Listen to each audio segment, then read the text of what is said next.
The level of violent rhetoric and violent action in American political discourse and American politics is completely out of hand. So Piers Morgan just delivered one of the most intellectually honest takes on political violence I've heard from mainstream media. He's calling out the rhetoric to violence pipeline from both sides, while the establishment pretends it doesn't exist.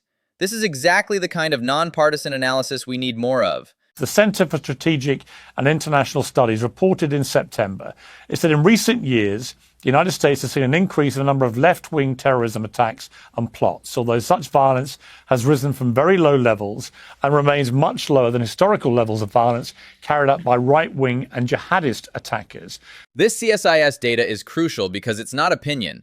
It's hard evidence from a respected security think tank. The fact that left-wing attacks now outnumber right-wing for the first time in 30 years should be front-page news, but most outlets buried this story. But they note that 2025 marks the first time in more than 30 years that left-wing terrorist attacks outnumber those from the violent far right. And I think that is a pertinent point, which is if you go back in the last 30, 40 years, you'll see there's been a lot of violence on the right, a lot of violence on the left. But there's now a noticeable uptick in violence from the left. This is historically significant. We're witnessing a fundamental shift in domestic terrorism patterns that hasn't happened since the 1990s. The timing coincides perfectly with the escalation of anti-Trump rhetoric since 2016. That's not coincidence, that's causation. And many people, and I would be one of them, would apportion that, I think, to the ridiculously over-the-top rhetoric that's often used about Donald Trump and his administration, calling him Hitler, calling them a bunch of Nazis and so on. You know, as I made the point many times on this show, if you keep saying that people are Hitler and the Nazis, a deranged mind is going to compute that as a direct incentive to perform a public duty, a service to the country by removing Hitler and the Nazis and expect to be applauded for it. He's describing psychological programming in real time. When CNN, MSNBC, and Democratic leaders literally call Trump Hitler for 4 years straight, they're creating permission structures for violence. The mainstream media refuses to acknowledge this connection because they're complicit. If you over-egg the rhetorical souffle in that way, you are going to make impressionable minds think this is a good thing to be doing. I mean, for Donald Trump, you know, I think what happened at the weekend was disgusting and appalling, and the twisted manifesto of the shooter was repellent to read. And he'd clearly been whipped up into thinking he had to attack Trump and his top people because of what he'd seen and heard from people deliberately using inflammatory rhetoric, which is wrong. The shooter's manifesto literally echoed mainstream Democratic talking points about Trump being an existential threat. This isn't random radicalization. It's deliberate rhetoric creating predictable outcomes. He's condemning the violence while identifying the actual cause. But at the same time, it's only a week or so since Donald Trump was brazenly posting on X about wanting to annihilate 90 million Iranians, right? So, you know, at what point do we accept that the rhetoric on all sides about almost everything has got out of control? This is real journalism, calling out both sides instead of playing partisan games. The Iran post he's referencing shows intellectual honesty that's vanished from most media. When's the last time you heard a mainstream host acknowledge rhetoric problems from their preferred side? The intellectually honest position on this is surely that you should be able to condemn whatever party you have an allegiance to, whatever, you should be able to condemn unreservedly all violence against police on January the 6th and all violence against police or civilians or stores or whatever during any of the BLM riots. To me, that is an intellectually honest position. Exactly right. Consistent moral standards are the foundation of legitimate political discourse. You can't condemn January 6th violence while excusing BLM riots, or vice versa. This moral consistency is so rare now that it sounds radical when someone actually practices it. The murder of Brian Thompson, the CEO of United Healthcare, shot brazenly in the streets of New York, where I currently am, and the lionization by many on the left, especially younger members of the left, of his killer, Luigi Mangione, the idea he was some kind of modern-day Robin Hood hero for murdering a husband, a father, a son, in the way that that was done.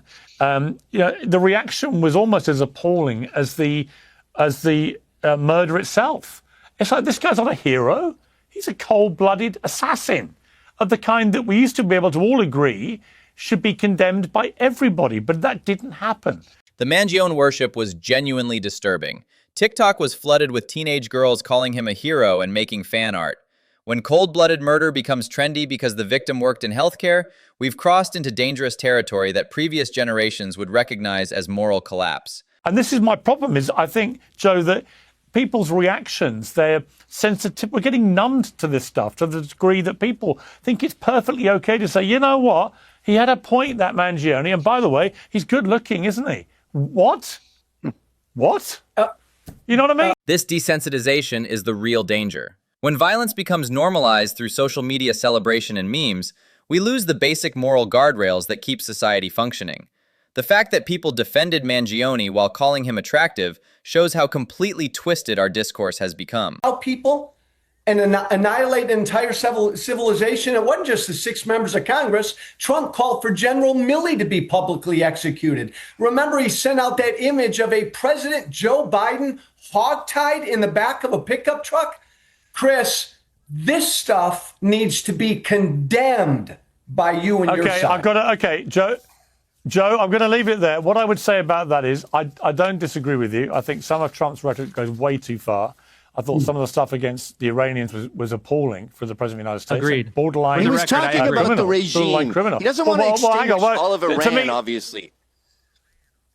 Well, that's what he said. So if you don't mean it, don't say it. You know he was talking about the regime. You think he wants to kill a bunch of kids? You think he wants to eradicate he didn't 90 say million regime. People? Be honest with yourself. He didn't say he meant the Ayatollahs. Sorry, No, actually, Gavin, you be honest with yourself, because I read exactly what he said, and he did not specify Trump the regime. wants to destroy every human being in Iran. You honestly believe civilization.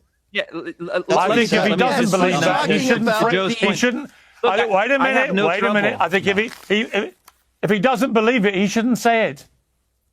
Well, if you're willfully ignorant of everything the man says, then what's he going to do? Identifying some of the rhetoric about Iran was completely out of control. I have no trouble saying that. I certainly wouldn't say it. I wish the president wouldn't say it. But again, we're talking about the bullets flying through the air, and they seem to be flying for the most part in one direction. And so I'm happy to say, hey, Trump, don't support this particular instance of rhetoric, but that's not equivalent to the bullets going through the bodies that are coming from mostly one direction. Well, yeah, I agree. And the point I was going to make was, yes, I agree that Trump should tone his own rhetoric down, but I think a lot of the rhetoric from the left against Trump is absolutely outrageous and disgusting too. CBS platforming an assassin's manifesto while refusing to report on Hunter Biden's laptop perfectly captures media double standards. They amplify anti-Trump violence while suppressing stories that damage Democrats. O'Donnell knew exactly what she was doing. That was deliberate editorial choice. He said he was a pedophile and was a rapist, and CBS 60 Minutes then repeated that as if it didn't matter. But actually it does matter. And then for Norah O'Donnell to say, oh, well, you think he meant you? Of course she knew who the guy was talking about. Of course she knew it was highly defamatory. O'Donnell's "you think he meant you" was pure gaslighting. She was repeating an assassin's defamatory claims on national television while pretending ignorance. This wasn't journalism. It was propaganda using the shooter's own words as political ammunition. Should the others look at themselves and think, are we partly to blame for the mindset of a apparently, genius level guy who was an award-winning teacher, no sign of any violence, suddenly deciding to get on a train from California to Washington to plan a massacre at the White House? How has that happened? I don't know the answer. But I do know the language that he repeated in that manifesto was very similar to a lot of the bullshit language I hear about Trump all the time from the left. And that has to change too. That's the key question. How does a high-functioning teacher become a would-be mass shooter?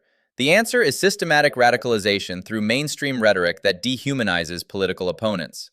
His manifesto could have been written by any primetime MSNBC host. I've got to leave it there, guys. I'm sorry, we've run out of time. It was a really good debate. A really interesting debate. I appreciate it. Thanks, everybody. Thank you all very much. This is why we need more voices like this, refusing partisan tribalism to address real problems. The rhetoric-violence connection is undeniable, but it takes intellectual courage to call out your own side. This kind of honest analysis could actually help prevent future attacks.